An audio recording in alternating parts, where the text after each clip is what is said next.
Thomas and Friends is a TV show well known for its large cast of characters. There are hundreds of locomotives, rolling stocks, non-rail vehicles, humans, and even animals to make up the number. But as with any franchise, there are characters who are well loved by the majority of the fandom and others who are not so much. The reasons for the popularity of each respective character vary of course, but the one that sticks out to me the most is underappreciation. There's quite a selection of characters who actually have a lot of stuff going on, and yet nobody really seems to talk about them. Some faces just don't seem to receive the same amount of love as others, despite being genuinely well written. And since many of you really seem to be on board with the idea, I thought that I should cover it. Though I think it would be smart to lay out the criteria the characters have to meet first. Characters who have only appeared in a single episode are off limits. Yes, there are quite a few one-offs who I enjoy, like Dennis, Derek, or Patrick for example, but since they only appeared so little, there isn't much to talk about.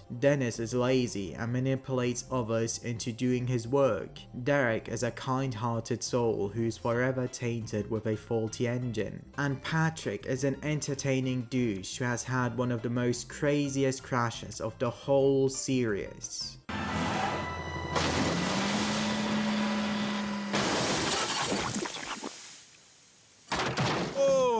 As interesting as those characters sound on paper, there isn't much material to cover. Characters I've talked about in detail in the past are also omitted to avoid repetition. I'm fond of characters such as Madge, Kevin, Gator, or Young Bao, but since I've already talked about them, there's no point in doing it again, and instead, I would like to reserve the spots for some other faces who haven't had their spotlight yet. And lastly, there must be something exclusive to the character that makes them unique. I don't have any issues with characters like Whiff or Ryan, but there isn't a whole lot to say about them. Whiff is looked down upon by the others for doing dirty work, but yet he always gives a 110% work effort and genuinely loves what he does. And Ryan is a well-meaning pushover who always sees the good in everyone, hence why he doesn't realize when he's taken advantage of. Good characters and nothing wrong with them, but alas, there just isn't much to cover. And so without any further ado, let me present you all my list of 10 underappreciated characters in Thomas and Friends. Shankar, the Diesel Shunter. Now let's start this list off with a character that not a single person was anticipating. Shankar is a responsible, kind-hearted diesel shunter who works in India. He's an affable sort and tackles any given job with ease. He's often depicted as a firm, no-nonsense type, and whenever something isn't the way it ought to be, Shankar will go out of his way to set it right. At first, you might be thinking that he's a rather grouchy sort who doesn't like having fun, but once you get to know him more, you start realizing that he's actually a teddy bear. I love those types of characters. He reminds me of Big Mac from Tugs in a lot of ways. Very serious, level-headed, and prioritizing work over everything else, but still sympathetic and able to have a good laugh. I was surprised to discover just how much I like him. He's quite a strong character with a lot more going on than anyone would anticipate, considering that he's a big world character after all. Can anyone tell me anything significant about Noor Jahan? What about Tamika? Or Cassia?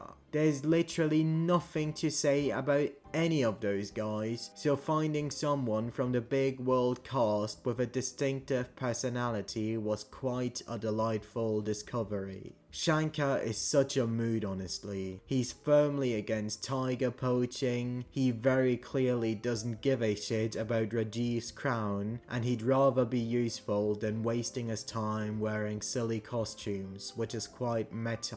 You genuinely feel bad for him because it was Thomas who coerced Shankar to participate in the contest, despite the latter expressing a clear disdain for attention. Why aren't you two asleep yet? Because, Shankar wants to ask if he can enter the contest this year. Thomas, no I don't. You're just nervous, don't worry. Well, that's wonderful news, Shankar. Of course you can enter. Being dragged into something you have no desire to do is one of the most relatable things one can experience in life, and Shankar is the perfect exemplification of that. Now, the episode is still pretty sucky honestly, for making its main gimmick something that has nothing to do with trains whatsoever, and for directly calling out the stupid bouncing.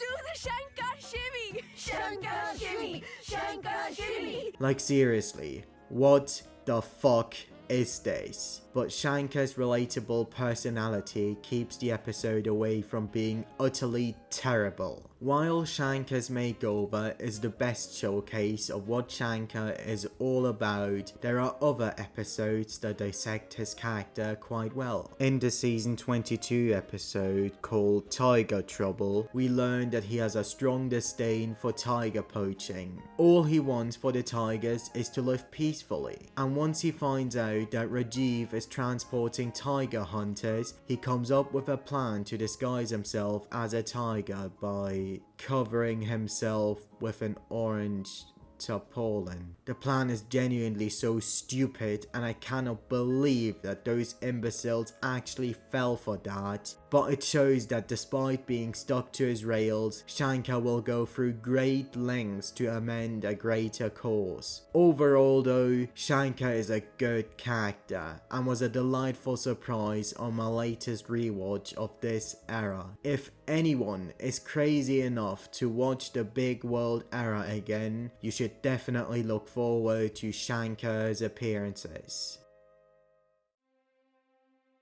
Elizabeth, the vintage lorry. Despite being the only Ghislaine era roadie to not be tethered to the pack, Elizabeth still manages to stand on her own. Introduced in the season 6 episode, aptly titled Elizabeth the Vintage Lorry, we learn that she's been abandoned for years and has been forgotten about over time. That is, until one day Thomas's coupling rod snapped during his journey. His crew tries to gather help in a nearby shed, where they stumble upon none other than the abandoned vintage lorry herself. Do you mind? I'm trying to sleep. What a way to introduce a character. Thomas's driver temporarily becomes Elizabeth, and thankfully they both manage to bring back a new set of coupling rods and finish their journey without a hitch. Later on, we find out that Elizabeth was in fact Sir Topham Hatt's first lorry, which is a greatly appreciated piece of lore. "Oh, it's you," said Elizabeth, looking down at Sir Topham Hatt. "Have you learned to drive properly yet?" "She's in trouble now," said Thomas to his driver. "Elizabeth," said Sir Topham Hatt fondly, "my first truck. I thought you had been lost." They were old friends. It was too much for Thomas. As a thank you for Elizabeth's assistance, Sir Topham asks Jem Cole to restore her back to her former glory, and even Thomas has to admit that she looks rather splendid. Elizabeth now works around the island doing odd jobs. As inferred from her concept art, she's a grumpy sort, easily agitated and quite stubborn. She also thinks rather highly of herself, and it's quite easy to start a fight with her. All of that makes her sound extremely unlikable, but surprisingly, she's not. She's such a fascinating character with an exclusive personality to boast. I know. Underneath all her gruff lies a heart of gold, which has been showcased in many episodes. In Jack Frost, she feels sorry for Percy, who had to spend the night buried in snow, all because he selflessly gave his coal to the station master. In Rusty Saves the Day, thanks to Rusty's clever wit, he manages to convince her to help mend the Skarloey Railway. In Thomas and the Tuba, Elizabeth tries her best to bring the lost tuba player back to Thomas. And in Toby's Triumph, she attempts to warn Toby about the flooded tracks. Something I also appreciate is the friendship between Thomas and Elizabeth. In her introductory story, Elizabeth was rather rude to Thomas when they first met, which continued into season 7's Not So Hasty Puddings. Though by the end of the episode, the two have warmed up to each other and gradually became friends, putting their petty rivalry to rest permanently. In season 8, Emily's Adventure, Thomas defends Elizabeth by telling Emily that she shouldn't be rude to her. She won't do a thing I tell her. That's because you're a big bossy boiler. And in season 11's Thomas Set Sail, Elizabeth immediately warns Thomas about the ship's open sail. Be careful with that tall boat, she hooted. It's a very blustery day. Elizabeth is such a well-rounded character with so much going on that makes her special. I think it says a lot when out of 13 appearances, only 2 of them were cameos. Even in the later Hit era, which is well known for shafting aside many of its supporting cast, she appeared quite frequently, albeit only for 2 seasons. I like that she was a minor constant throughout, appearing in several episodes. She kind of feels like the road vehicle equivalent to Stepney. She's got some unexplored story potential, being Sir Topham Hatt's first Laurie. I cannot believe that the show never touched up on that again. And not to mention, her theme absolutely slaps. Mike and Junior completely outdid themselves. They knew they had to nail this one for such an exceptional character. Timothy the oil-burning tank engine. In the 2014 special Tale of the Brave, we get introduced to Timothy and immediately realize this poor guy does not have a single quiet minute in his life. Unbeknownst to Thomas, Timothy's coupled up to the other end of the train that he's trying to pull, and the two fell right into Bill and Ben's trap. Oh, hey, stop! Wait, what's got into you trucks? The trucks aren't pulling you, Timothy. It's Thomas that's pulling you. Timothy? Thomas?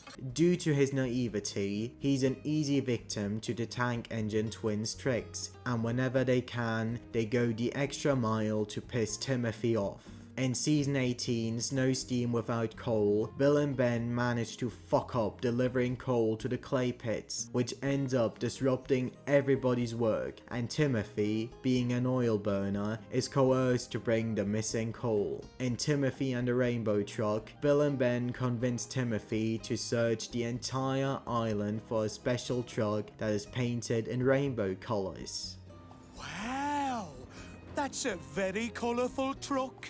And that's why it's so important. In the end, Bill and Ben are found out by Sir Topham Hatt and rightfully punished too by taking the truck to the waste dump.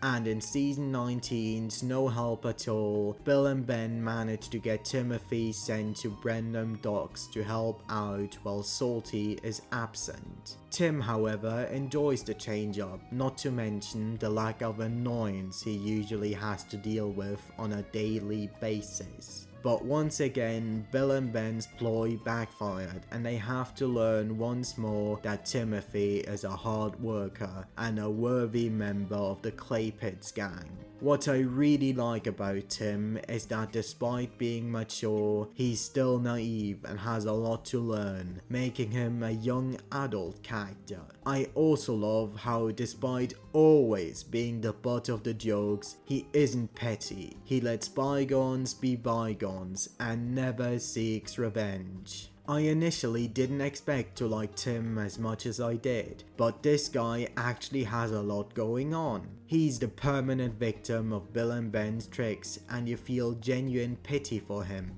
No matter how hard he tries, he can't escape them. As much as I like what the show crew did with him, it's such a shame that he didn't stick around for that long. He only appeared in season 18 prominently and had a singular spotlight role in season 19, but that was that. Signals Crossed, for example, could have been a decent Timothy episode. I will never understand why they opted for Toby.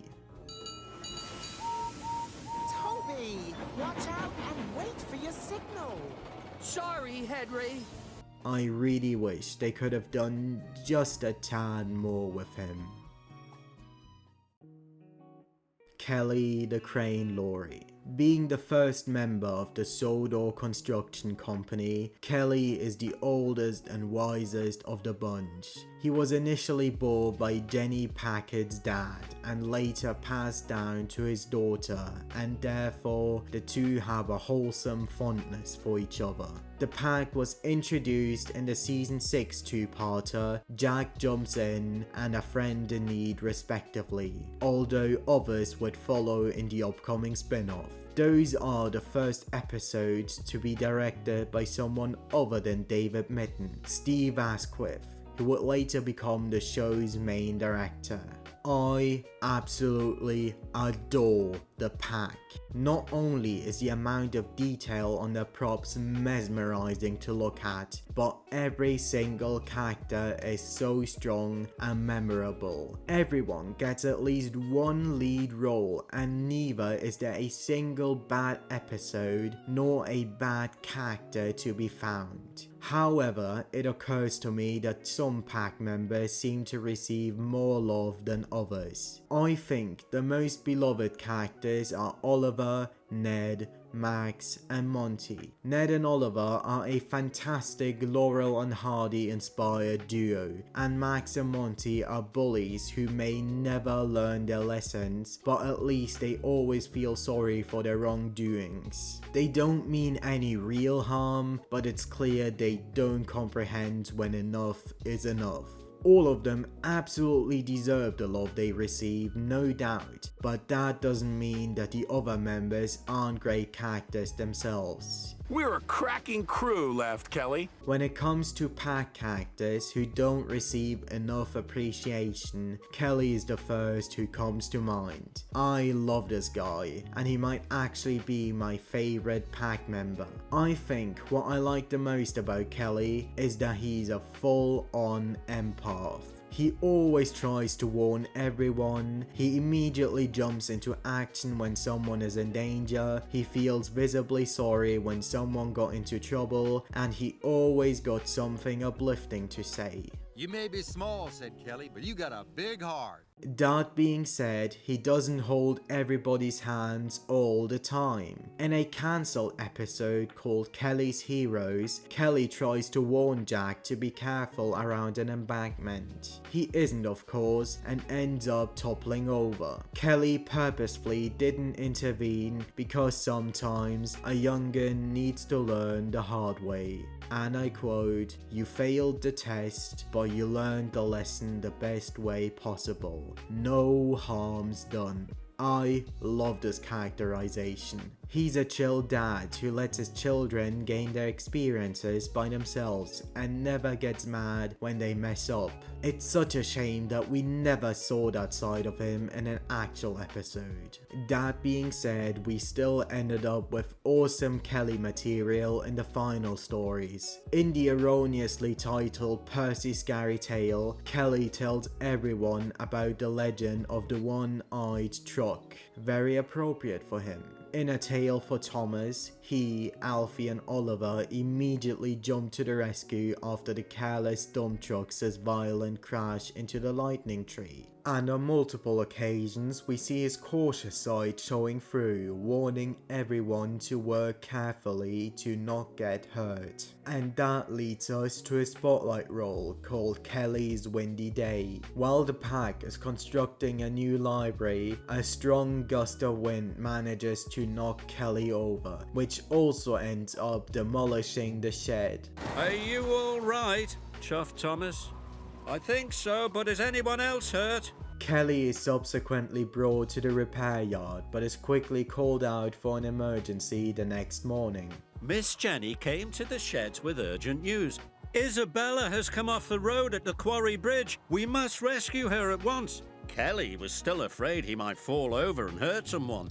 Naturally, Kelly is petrified due to yesterday's occurrence, but he won't let it hinder him. Isabella is in danger and needs to be rescued ASAP. So he and Jenny make their way to the quarry bridge, and despite all odds against him, Kelly manages to pull Isabella back to safety. What an incredibly goated episode. Definitely one of my favorites of the pack season. I have absolutely no clue why not a single person talks about this one, because there's so much to love about it. I adore how Kelly is written here. Despite being knocked over, his first instinct is to ask if everybody else is alright. And the main reason he's scared is because the risk of workmen being crushed by him is rather high. You genuinely feel awful for him. Even though he's a wise old man, he too can be affected by PTSD just as much as anyone else. A perfect example of how an old character dealing with a traumatic incident should be written, and not like this. But Skarloey wouldn't cross the bridge. I also really love the close friendship he shares with Isabella. We've got glimpses in the final episodes, but alas, the majority of it is once again exclusive to the cancelled pack episodes, mainly Kelly's heroes. Despite of all the material that we didn't get with him, Kelly is still a fantastic character and undoubtedly deserves a spot on the list. Fergus the Railway Traction Engine. Moving on to a rather forgotten character. Fergus is a hard-working industrial railway traction engine who mainly works at the Sodor Cement Works. His real-life basis, Blue Circle, also worked at a cement works and has been dressed up as Fergus at multiple Day Out with Thomas events. Now, I want to preface that I fully understand why Fergus isn't a remarkable character. He only appeared for 1 year and naturally fell into obscurity. It makes sense why he disappeared after season 7. His prop was severely damaged after the rock slide incident, which meant that he couldn't reappear again, but it's still a shame regardless. Interestingly, the cement works are mentioned one final time in a learning segment called Where Can Neville Find Salty? Bill and Ben love working at the cement works. You'll always find them here. That being said, he's still worthy of a mention. Fergus is a strict, no-nonsense type who is not afraid to speak his mind. Not like that, snapped Fergus. Do it right. Don't interfere. He won't stand anyone fucking around and wants everybody to firmly stick to the established formalities. He knows all the rules and obeys them. Naturally, his patience is running low when he's forced to work with troublemakers like Diesel or Bill and Ben. In spite of this, he still had an awesome moment of heroism in the episode Bill, Ben and Fergus, in which he bravely jumped into action when the twins deliberately went past the unsafe rock face. He manages to push the twins back to safety, but Fergus himself isn't so lucky. His driver jumped to safety as the rocks began to fall. But Fergus was covered in rocks right up to his funnel. Despite being bullied the entire time prior, Fergus doesn't hold grudges and is willing to give even the most devilish engines a second chance. What a Chad. In his next appearance, Fergus is tasked to work with another daredevil, this time with Diesel, who has returned to Sodor once more and from this point on becomes a northwestern resident. Similar to Henry with the forest, Fergus is protective towards his favourite place on earth and won't stand anyone misbehaving here. Diesel, however, has had quite enough with Fergus's demeanor and develops a plan to get him booted off. The Fat Controller wants you to work at the smelters. Me? But I'm the pride of the cement works. Not anymore. The Fat Controller says I'm better than you. It's not fair. I love working here. But being a stickler to the rules, he begrudgingly obliges. Upon his arrival, he gets scared by Arry and Bird and runs away in fright. Thomas is sent out that night to look for Fergus and ends up finding him in an old siding. Fergus! Whistled Thomas. Whatever are you doing out here?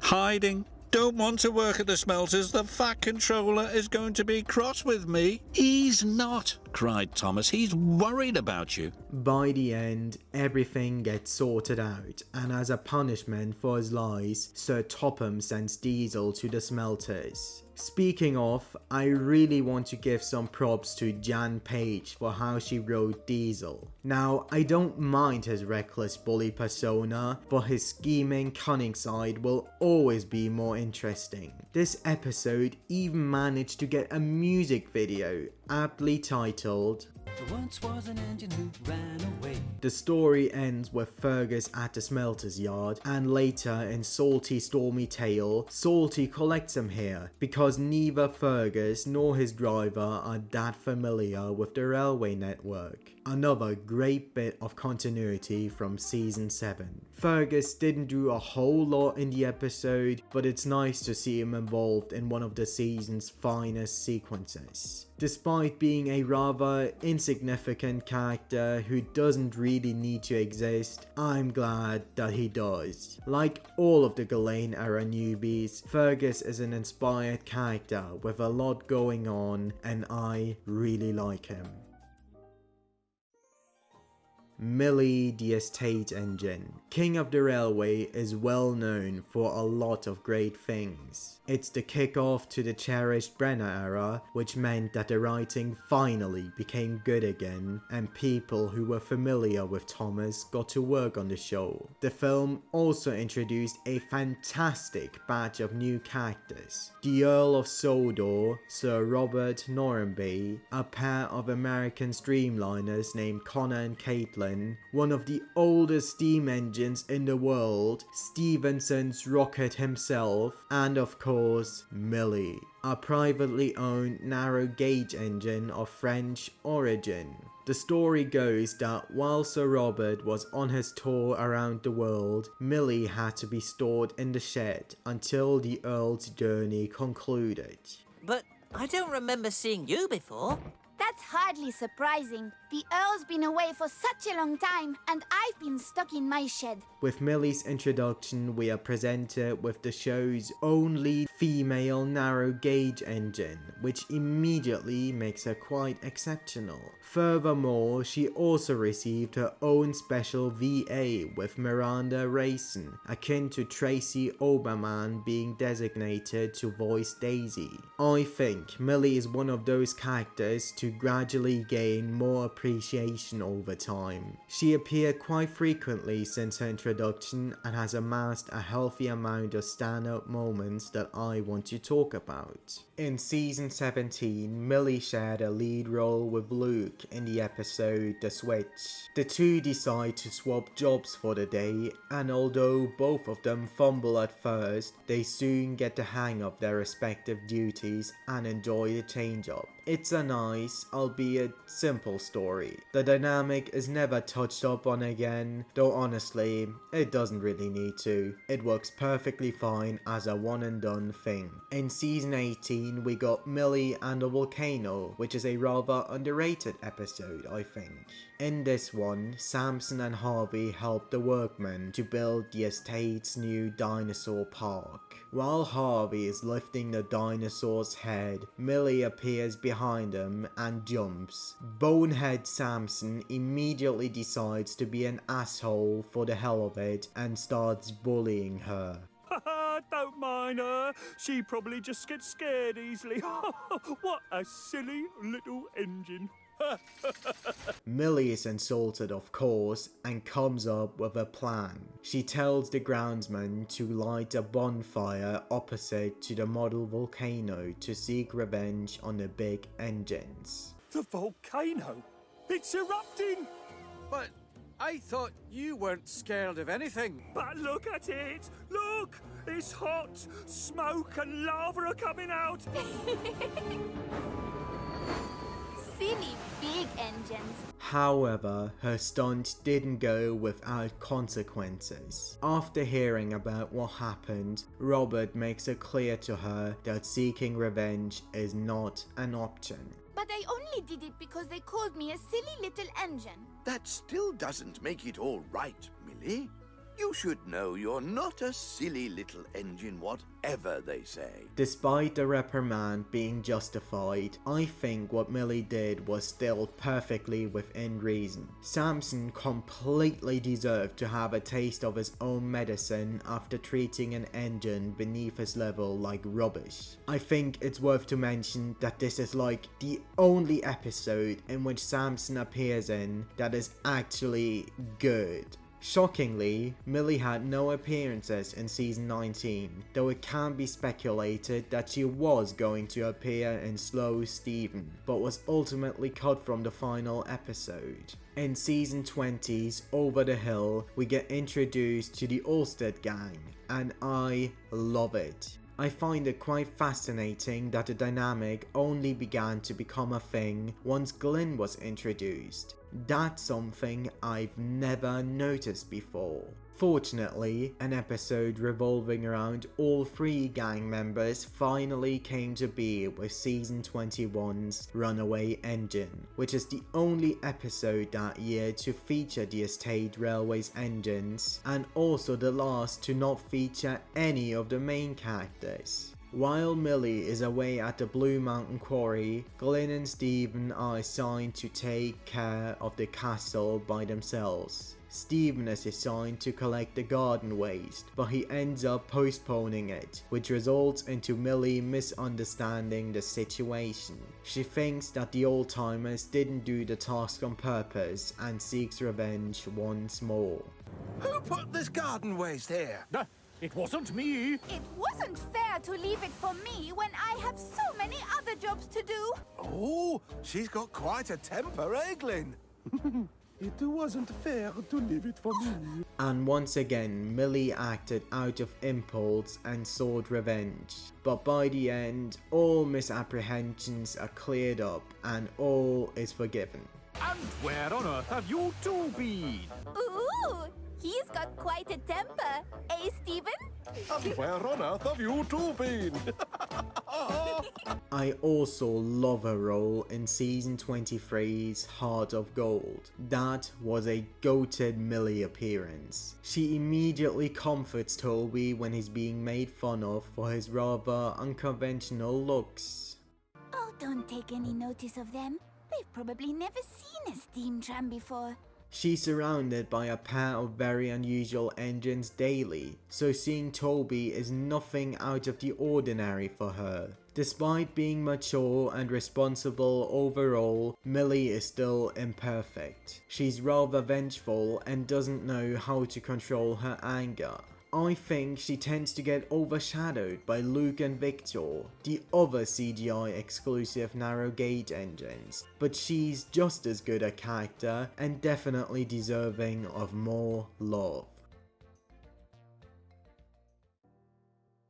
Alfie the Excavator. And here we have another pack member who I think is rather underrated. Alfie is a small green excavator who likes to have fun while doing whatever job he's assigned to. He's a humble sort who never boasts, which is very unlike many of his co-workers. But despite his friendly nature, he has his inner demons. Sometimes his insecurities about his dinky size get the better of him, and multiple times he's been a victim of Max and Monty's subjugation.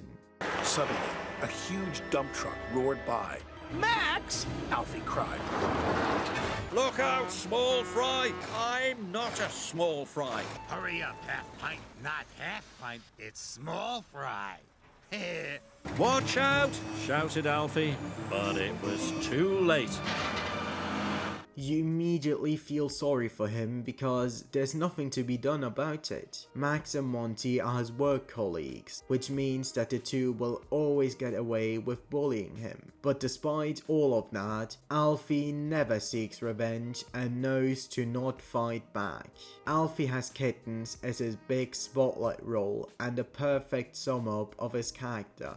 He's vulnerable and insecure about his small size. He's the victim of Max and Monty's provocations. He can be thrown into a frightful situation, but he still manages to come out on top. Kelly put it best. You may be small, but you've got a big heart. Nobody believed Alfie when he said that he had heard something from the dilapidated building, but he insisted, and sure enough, he was responsible for saving an entire cat family. Absolute king. Another goated pack episode that not a single person talks about. We also got some great Alfie material in other episodes. In Percy's scary tale, he and Percy are being made fun of by Max and Monty for being scared, only for them to get spooked themselves, and the greenies get the last laugh. In A Tale for Thomas, he, along with Kelly and Oliver, heroically managed to rescue the lightning tree from falling over. In A Happy Day for Percy, Byron gets an awesome moment of heroism and rescues Alfie from sinking into the mud. And in On Side with Thomas, he and Jack become curious as to who is the most important member of the group. I love how each of them look up to one of the older characters. Jack admires Byron and Alfie admires Oliver, which makes sense. He's the older, wiser excavator and Alfie feels protective towards him. I think there's one key difference between Jack and Alfie. When Jack gets into trouble, it's always his own doing for being careless, whereas when Alfie gets into trouble, it's never his own fault, which makes him the more relatable and sympathetic one. However, he never lets anything put him down for long, and always manages to break free and be his chipper self again. Like Timothy, Alfie is a young adult character, responsible and never causing mischief, but also oblivious and a victim of two bullies ganging up on him. He isn't exactly old and wise like Kelly or Oliver, but he's smart enough to not become an asshole when he manages to prove someone wrong who initially doubted him. He instead focuses on his own achievements rather than gaining spiteful glee and seeing a fellow rival hurt. Despite being brought back to CGI, Alfie, along with Oliver, were the two pack members who didn't really get to do anything. At least they made the two Olivers meet each other in Sodor's Legend of the Lost Treasure, but alas, Alfie received nothing. Oliver? Oliver? There can't be two Olivers.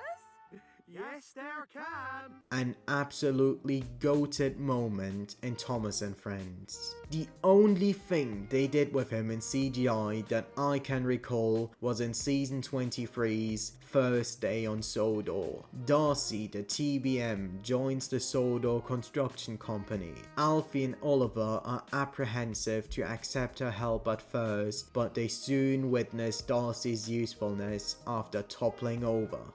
Alfie? Oliver? Are you okay? Do you need Darcy to help?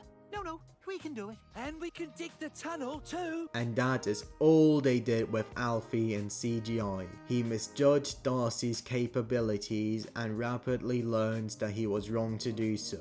You were awesome. Yeah, with a capital O. He, along with the other pack members, was sent to help Thomas in Italy once, though there wasn't any real significance to the construction vehicles being here in the first place. I would have loved to see his brave and heroic side to come out again. Only one notable standout moment is all I'm asking for, but alas, that wasn't meant to be. Despite Alfie's severe underusage in CGI, I think what the model era did with him more than makes up for it. Alfie is a vastly lovable guy who immediately puts all fear aside whenever an emergency calls for him, and despite having been a hero multiple times, he's never been cocky about it once. Skiff the Railboat. How do you make a silly concept like a sailboat on rails work? The answer to that is quality writing, and Skiff absolutely does not disappoint in that. Introduced in the 2015 special Sodor's Legend of the Lost Treasure, he and Sailor John are searching for exactly that. Despite trying their best, they aren't successful in finding anything, but Marion on the other hand actually found the lost treasure while digging a new cutting. Thomas later catches wind of the news and later tells John and Skiff all about it, which results into John revealing his true colors. I haven't been searching all this time to see that treasure end up in a museum! It's for me! But you always said we were going to give it to the museum. Skiff and Thomas have been oblivious to John's true intentions and won't let him have it. During the climax of the film, Skiff gets to be a badass and ends up knocking John into the ocean. Thankfully, all's well that ends well. The treasure is rescued, Sailor John gets arrested, and Skiff is finally free of his abuser. I also wanted to mention that I absolutely love how both the villain and the hero's VAs share the same first name. Hearing John Hassler say his own name in his Thomas voice is so meta. Get my treasure back, Thomas! No, Sailor John! You would expect Skiff to be a depressed character after being abused for God knows how long, but despite having been through so much shit, he still remains optimistic no matter how dire the situation. Such as in Blown Away, where a huge storm ends up snapping the anchor's rope, which usually keeps him from moving. He ends up rolling away without his new owner Captain Joe and crashes into a fallen tree.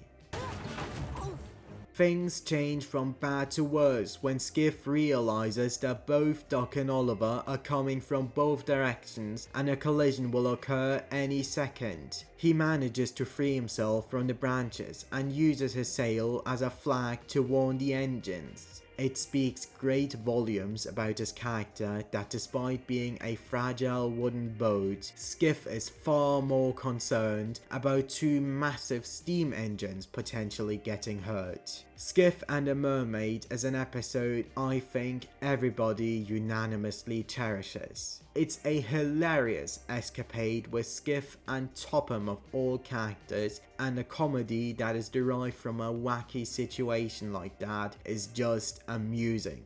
I wonder how long I can survive without food.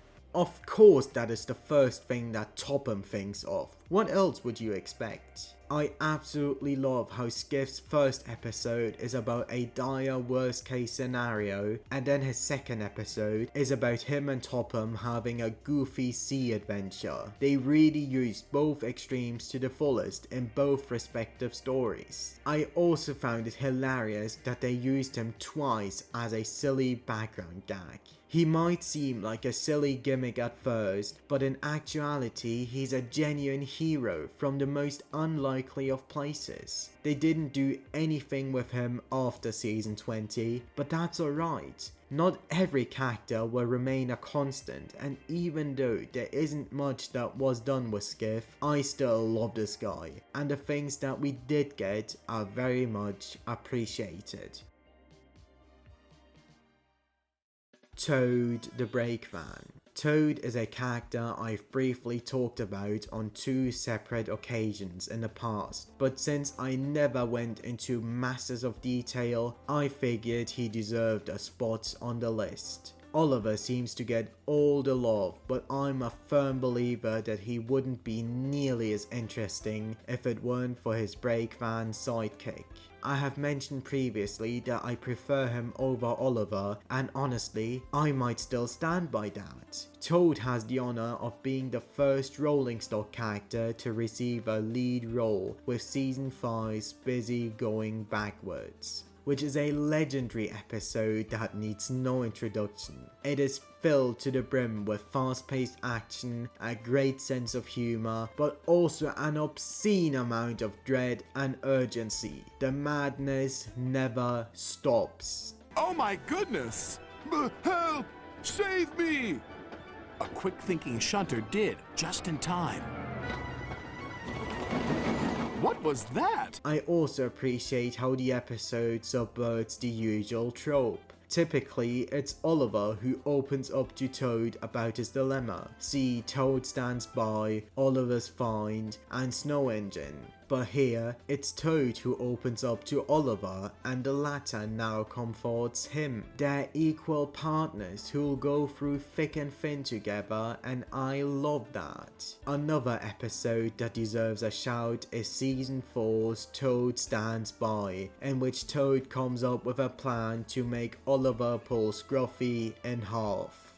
I'm coming apart! I love how the shot cuts to Toad laughing at him. You know it was deliberate. In Season 7 we got Snow Engine, which is a beautiful, light-hearted story about Toad and Oliver switching their opinions about snow drastically. That could have been a little smoother. After Season 12, Oliver and Toad went on a 6-year-long hiatus, but they finally returned in Season 18. Oliver wouldn't receive any lead roles, whereas Toad received 2, both of which are absolute bangers. The first one is called Toad's Adventure, in which Toad is paired up with James for the first time. Brake vans? I don't know why I need a brake van at all. I never have accidents. Please, Mr. James. Hello. Did you say you needed a brake van, sir? I absolutely love how, despite having nothing in common, Toad is still eager to make himself useful and doesn't care at all with whom he has to work with. Season 18 had a thing with pairing up the wackiest character combos, and I'm all for it. Later on in the episode, a breakaway occurs, and it's all up to Toad to avoid a violent collision. By the end of the episode, James has gained respect for Toad and tells Oliver to shut up and let him tell about his escapade for a change. That was a good moment for him. Toad's Bright Idea is another fantastic episode that takes place during the event of Tale of the Brave, and is an immediate standout for that alone. I love how Toad is portrayed as firm and assertive. Railway safety comes first, and he won't let Gator continue without a functional headlamp. You've seen the light at last. Now, I'm not going any further unless you relight your lamp. Fine. Then I'll go without you. What? Toad's love continued into Season 19, though unfortunately the episode Toad and the Whale isn't as good as the previous ones, which is all thanks to Oliver's meandering character. For some reason, he's a piece of shit to Toad throughout and never learned sense. Whenever Toad voices an idea about how to rescue the beached whale, Oliver always responds with a rude remark. Oh, Toad. Let's just let the search and rescue team get on with their job. I still don't know what's wrong with my idea of moving the whale to Brendam Docks. Fizzling fireboxes! That's a brilliant idea, Toad! It is? Genuinely, what is your problem, dude? What happened to the real Oliver who would always support his friend? The episode is still good overall and I like it, but it's Oliver's character assassination that keeps it from being great. Ultimately though, Toad has had a fantastic run throughout the years. No episode ever got his character wrong, and pretty much every story of his is a banger. I love Oliver too, and he does deserve the love he receives from the fandom, but I'm a firm believer that Toad deserves at least the same amount of devotion, if not more. Sir Robert Norrenby, the Earl of Sodor. And here we have the most underrated human character of Thomas and Friends, Sir Robert Norrenby. I sincerely love this guy because he's the perfect icon of an authority figure. Chill, kind-hearted, and someone you actually want to work for, but he's also stern and lecturing if necessary. However, we never ever see Robert lose his shit. He gets upset when his engines misbehave, of course, but he always remains calm. Sir Robert, I really must complain about the tour I have just taken. Must you really, sir? Even the grouchy, stuck-up-his-arse grumpy passenger got zero chance at ruining his optimism. I love the little detail of him always trying to comfort the people around him. A perfect example of using the advantages of CGI. As I've already mentioned, I absolutely adore the dad and daughter dynamic between Robert and Millie. You can easily tell that he's secretly proud of her for standing up for herself. You're a very clever little engine, Millie. A very clever little engine indeed. Another goated moment in Thomas and Friends. In fact, Robert is consistently never shown to be furious. Disappointed, yes, but not angry. He's a chill guy who never lashes out when someone is misbehaving, even when they deserve it. Sorry, sir. Maybe I don't need to try being speedy anymore. No, Stephen, you don't. He's the nice teacher who nobody wants to mess with, and that's why the engines feel genuinely miserable for screwing up. They know they have a good life with Sir Robert as their owner, and so of course they feel guilty when they displease him. Though whenever someone makes a genuine mistake without any defined intent, he calmly tells them how to do it right. Here you go. Job done. Not again, Sydney. These trucks were meant to be taken to the quarry. I think a lot of Sir Robert's likability comes from his voice actor, Mike Grady, whose voice is perfect and completely exclusive. Over the course of the series, we gradually learn more about him. He genuinely loves Christmas, he's a fan of football, he has a friendship with Ruth and possibly met her during his world tour, and despite having a soft spot for vintage machines, he still shows interest in the latest technology. There's so much to him, which is astounding considering he's a human character, and thus I wholeheartedly believe that he deserves the final entry for the list. And that concludes the second big video of 2025. It was a really fun one, and I'm glad to have finally covered it. I wanted to give you guys a massive thank you for getting another video to 20k views, and also for getting 10 unpopular opinions to 15k. Those numbers are way too high considering my subscriber count. Speaking of, the huge milestone is getting closer still, and I can't fathom how we got here this fast. As of recording, we haven't reached the 1k mark yet, but we're extremely close. I have a 1k subscriber special planned, and I would like it to be a big Q&A session. In the comment section, you'll find a pinned comment which contains all stipulations. As long as your questions abide by the rules, it's almost guaranteed to appear.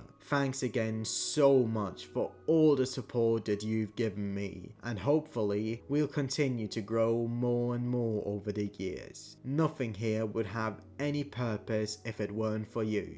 I can already tell you that a special video is coming, which will be released on the 12th of May, the same day the Railway series turns 80 years old. Let's all get together and celebrate our favorite franchise's 80th anniversary.